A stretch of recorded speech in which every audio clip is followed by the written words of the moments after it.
dalam kehidupan manusia dan ia merupakan fenomena yang sebati dalam pengalaman manusia. Ia boleh dikatakan sebagai proses hubungan etnik yang terdiri daripada segregasi, asimilasi, akomodasi dan amalgamasi. Bagi segregasi, ia merupakan pemisahan atau pengasingan etnik dengan etnik yang lain. Ia berlaku dalam bentuk pemisahan tempat tinggal, sistem pendidikan, pengangkutan dan kemudahan awam. Asimilasi pula merupakan proses integrasi sahala yang akan menghasilkan satu kelompok masyarakat yang mempunyai satu budaya, bangsa dan agama. Ia terbahagi kepada dua, antaranya asimilasi budaya, iaitu kelompok minoriti akan mempelajari budaya kelompok majoriti, dan asimilasi struktur, iaitu kelompok minoriti berjaya menyertai institusi utama dan aktiviti sosial dalam masyarakat majoriti. Dari sudut akademisi ialah penerimaan terhadap norma, iaitu bebas mengamalkan budaya dan menghormati budaya etnik lain secara langsung dapat mengekalkan budaya hidup masing-masing. Amalgamasi pula tahap asimilasi yang tinggi di mana mulanya proses percatuman melalui biologi, iaitu perkahwinan campur seperti sesebuah etnik dengan etnik yang lain. Ini dapat dikaitkan dengan artikel yang dipaparkan, iaitu keharmonian hubungan masyarakat yang pelbagai kaum.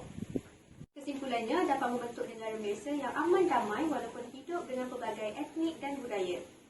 Individu yang nipis atau pupus batas etniknya akan menguatkan perkiraan bersifat non-etnik hingga boleh menjalin perhubungan dengan individu lain. Berbeza jika batas etniknya tebal, individu hanya menjalinkan perhubungan dengan individu lain berdasarkan persamaan etnik hingga wujud masyarakat yang terpisah dan berada dalam kelompok masing-masing.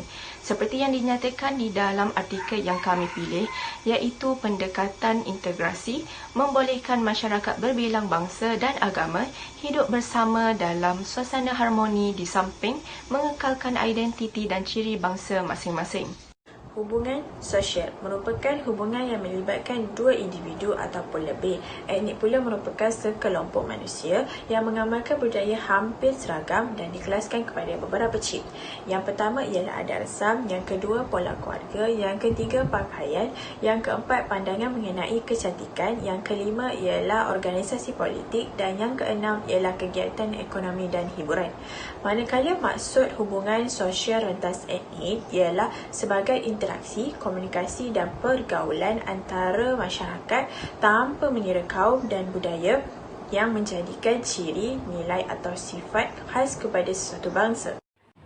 Jurang perbezaan yang wujud dalam kepelbagaian masyarakat bukan sahaja dapat dikurangkan, malah menjadi suatu titik tolak kepada hubungan rentas etnik yang lebih luas menerusi pelbagai dimensi. Hal ini akan mewujudkan kerjasama, mengurangkan jurang antara masyarakat, meraihkan kepelbagaian, menerima dan mengiktiraf perbezaan dalam masyarakat. Perkara ini akan memberi suatu jaminan kestabilan negara secara berterusan kepada negara. Selain itu, hubungan sosial rentas etnik juga dapat menyatu padukan masyarakat. Sebagai contoh, berdasarkan artikel yang dipilih, walaupun rakyat Malaysia terdiri daripada pelbagai kaum, agama dan mengamalkan budaya yang berbeza, matlamat perpaduan nasional dapat direalisasikan dengan adanya sifat kebersamaan serta cintakan keharmonian. Tuntasnya, semakin nipis batas etnik, semakin mudah terbentuknya interaksi sosial antara kaum dan meningkatkan kesepaduan sosial dalam masyarakat. Salah satu alat penyatu paduan yang boleh mengeratkan lagi perpaduan di negara ini adalah prinsip tawar-menawar atau bargaining. Sebagai contoh, situasi di mana tawar-menawar akan berlaku di pasar, di kedai dan di pelbagai tempat di antara seorang peniaga dan juga seorang pembeli. Usaha memupuk perpaduan di Malaysia dijalankan sejak negara belum merdeka. Kemasukan pekerja asing dan buruh telah menyebabkan wujudnya pelbagai bangsa dan etnik di negara ini. Dengan menggunakan perundingan dan perantaraan sebagai salah satu alat penyatu paduan, Malaysia kini dapat mengatasi kemajemukan sosial yang ada. Contoh perundingan di Malaysia ialah kontrak sosial. Kontrak ini ialah persetujuan yang dicapai sebelum merdeka di kalangan para pemimpin Melayu, Cina dan India. Ini bertujuan untuk menyelesaikan perbezaan kepentingan diri atau kelompok masing-masing demi memastikan kemakmuran dan keamanan bersama. Dalam usaha mencapai status negara moden, Malaysia meletakkan perpaduan nasional sebagai matlamat akhirnya.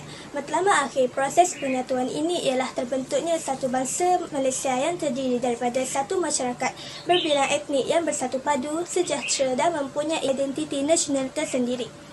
Proses perpaduan negara di kalangan penduduk negara yang berbilang etnik diwakili oleh parti politik etnik masing-masing. Mereka mengamalkan budaya, agama, bahasa dan orientasi pemikiran masing-masing. Perbezaan inilah dikatakan sebagai penghalang kepada masalah dalam proses penyatuan, proses perpaduan dan pembinaan bangsa Malaysia.